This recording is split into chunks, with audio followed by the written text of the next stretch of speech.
Pennsylvania, not unlike a lot of states, underinvested in its infrastructure for decades. We delayed maintenance on roads, bridges were aging, falling apart, quite frankly.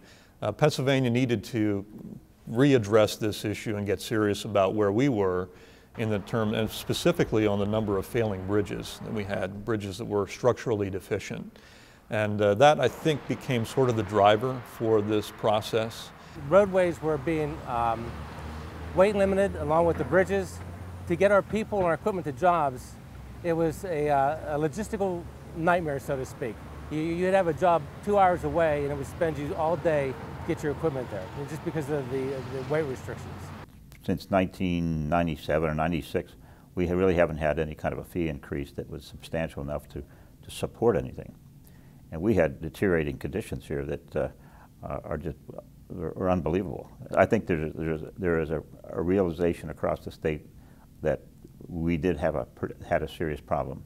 Whenever you're the #1 state in the nation for bad bridges and bad road, and I will say absolutely bridges with being the top of the list, you know, and you have your school buses detouring, and you have various other things that cannot get directly to where they're going because the bridge is closed or it's weight limited, that has economic impact. Well, this legislation, Act 89, as it's known here in Pennsylvania, is a piece of legislation that will add about $2.3 to $2.4 billion by year 5. And it has done so, it's funded by increasing user fees associated with the people who are using the system, meaning license, registration fees, the fuel tax. So far, there's only been a net increase of 0. And gasoline prices are lower today than they were when the bill was passed. So people are happy. They're getting all this work and all this money and all these better highways and bridges, and it hasn't really costed them any more. Economically, the estimates were 62,000 jobs statewide, very strong for Pennsylvania, and we are below the national average on unemployment at this point.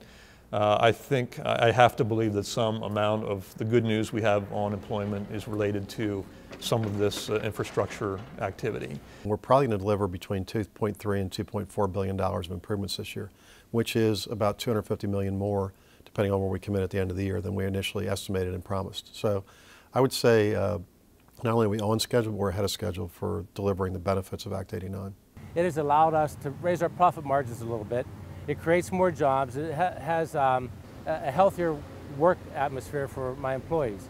And also, with that additional funding for projects like this, there's going to be some widening, and the bridges will be rebuilt. There will be a safer roadways for our public to travel on. As money is funneled into doing highway projects, they of course want to update the infrastructure under it. That then falls on us, or a similar contractor, to replace the piping, get everything updated so you're not laying a new street, new highway, and redoing it because of aging infrastructure. I think there's a moral obligation to the safety of the citizenry embedded at the heart of the issue. And that's, again, getting back to that core functions of government role, something that I embraced and something that I felt I needed to be a part of during my time in office, helping to set us on a better path from a safety perspective as well as the broad economic issues. It will provide more in the way of jobs, economic growth. It puts Pennsylvania in position for the future, and I think you have to take the long view when you get into this issue.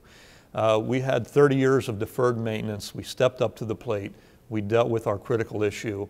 We put our Department of Transportation really in the game to address these key issues, and I think it makes Pennsylvania a player for the future.